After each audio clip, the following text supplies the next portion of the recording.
par exemple, voilà, dans l'Islande médiévale. Et puis, tout d'un coup, la réalité se déchire un petit peu, vous avez des fantômes qui arrivent et qui tuent des gens, vous avez des trolls, et puis après on repasse à nouveau à quelque chose de tout à fait ordinaire. Et donc c'est ça qui m'a inspiré pour créer ce monde où il y a la réalité, il y a juste un petit peu de fantaisie. And so we have this a valley with monsters that are supposed to be on the edge. No one ever sees them. They are just part of story. They're the fabric of story around these people, and it keeps them in their little world. My hero alternately believes and doesn't believe these stories, and he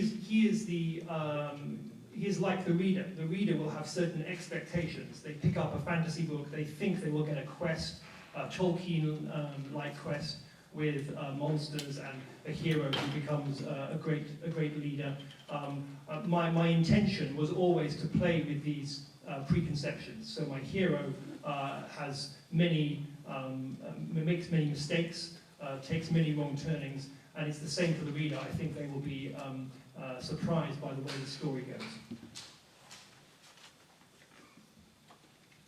Donc, vous avez cette vallée avec donc ces gens qui vivent là, mais en marge, si vous voulez, vous avez ces monstres, mais qu'on ne voit jamais. Ils font partie du matériau de l'histoire, et c'est à cause d'eux que les gens restent dans leur monde.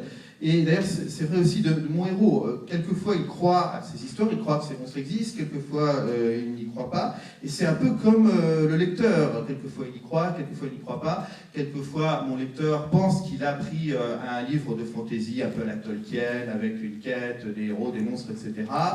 Mais c'est pas toujours évident. Et moi, je voulais jouer avec un peu ces préconceptions, un peu ces clichés. Je voulais m'amuser avec ça. Et dans mon livre, on voit que mon héros fait beaucoup d'erreurs, souvent prend des chemins de traverse qu'il ne devrait pas. Et d'une certaine façon, l'idée, c'est que mon lecteur fasse la même chose. Et je vais revenir à Fabrice, qui est le dernier à avoir parlé, que je garde pour la bonne bouche. Toi, dans un certain nombre de tes livres, dans le livre à New York en particulier, tu as soit des personnages qui arrivent vierges face au monde, soit parce qu'ils ont perdu la mémoire, ou parce que d'une certaine façon, le monde, ils vont devoir le découvrir alors que le lecteur est censé avoir de l'avance sur eux. Et la force de ce genre de récit, c'est que ce que les personnages découvrent, c'est en fait un monde qui n'est pas celui que les lecteurs s'attendaient à trouver, mais quelque chose qui, d'une certaine façon, a été perturbé. Et tout le travail revient à trouver l'origine de cette perturbation, non pas à résoudre, mais à dire qu'est-ce qu'on va faire pour vivre là-dedans. Ça a été Americana, ça a été un certain nombre de livres tout le long, même un certain nombre de livres pour la jeunesse travaillent sur le fait que la réalité n'est pas aussi solide qu'on le voudrait et qu'elle peut vous glisser sous les pieds et elle peut vous tirer le tapis. Tu vis avec ça? Je sais que sur ton blog, tu as raconté avoir reçu un choc d'inspiration d'une photo absolument extraordinaire que je voulais décrire. C'est qu'il y avait un pont d'où des gens se jetaient, d'où se suicidaient, et il y avait un téléphone avec la Suicide Hotline qui disait « Avant de faire ça, décrochez le téléphone et appelez-nous, on peut vous aider ». Et il y avait un panneau suspendu qui disait « En panne ». Et est-ce que à la limite, cette frontière du réel, ce n'est pas ça? Voilà. Effectivement, pour moi, le 11 septembre a été un choc, mais qui en fait était l'accumulation d'un processus qui était déjà engagé. Et je suis assez surpris, et en tant qu'écrivain intéressé par le fait que depuis cet événement qui s'est avéré plus fort qu'une fiction, en fait, plus intense, les gens maintenant sont enclins à croire des choses qui ne sont pas vraies et à ne plus croire celles qui sont vraies.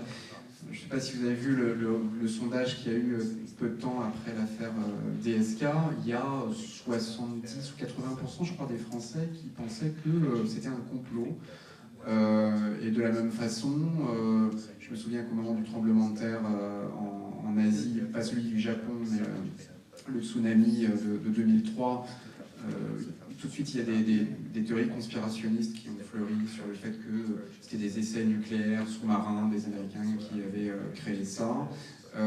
Et on a un certain nombre d'exemples comme ça qui font que voilà, les gens n'ont plus confiance dans le monde dans lequel ils vivent. Ils interrogent sans cesse les fondations de ce monde, et c'est devenu presque un réflexe naturel de ne plus croire ce qu'on a devant nous.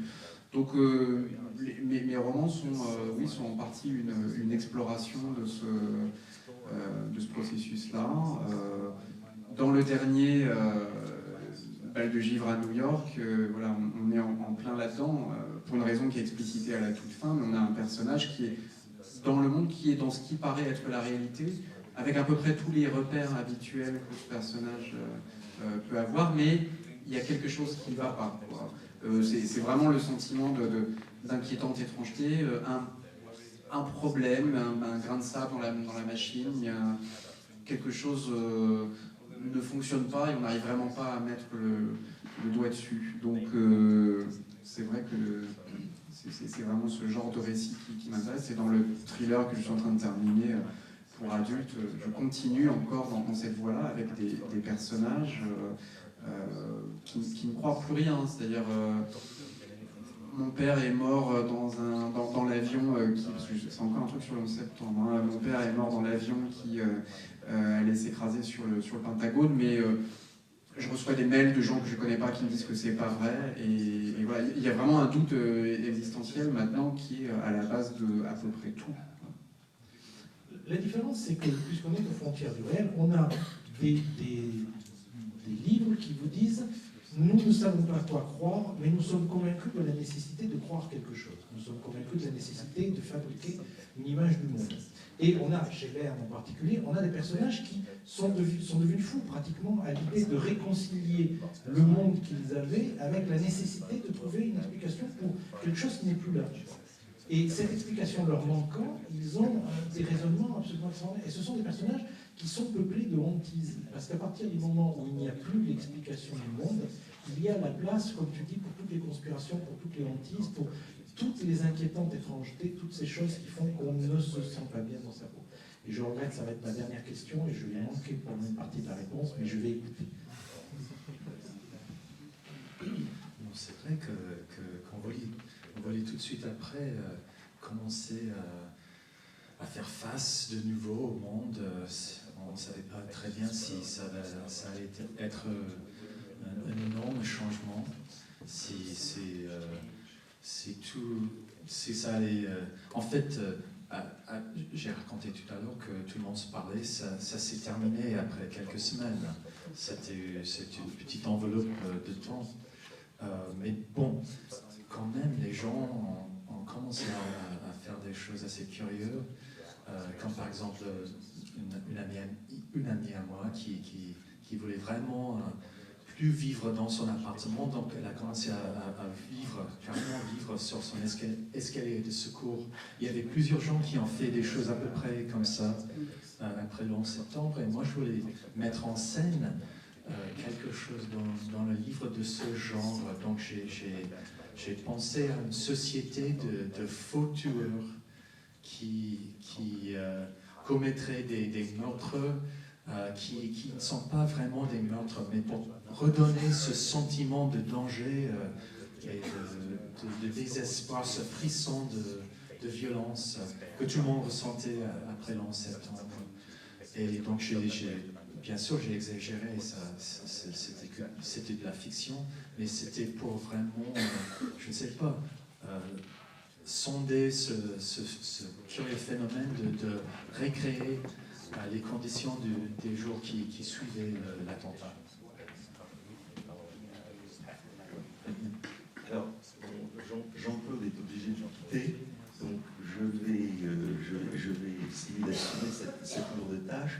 Alors, bon, moi j'ai parcouru très vite parce que j'ai été prévu à la dernière minute, mais enfin, ce qui me frappe dans notre panel, c'est que déjà, ce que je vois, c'est que dans l'ouvrage de Sean, mon accent islandais n'est pas trop mauvais, Sean. Ok.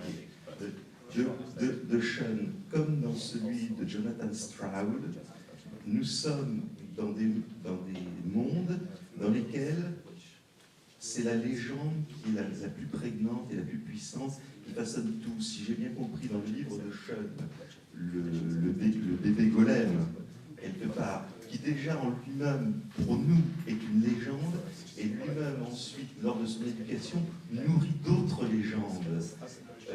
Dans le cas de Jonathan Stroud, dans la vallée, les héros sont nourris de la légende de Svein, le grand ancêtre, et des autres fondateurs, ces héros qui sont morts en combattant les trolls, etc.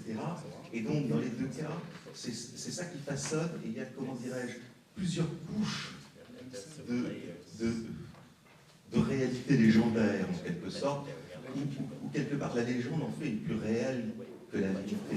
Donc j'aimerais savoir si vous pourriez peut-être développer ces aspects. Sean, peut-être d'abord?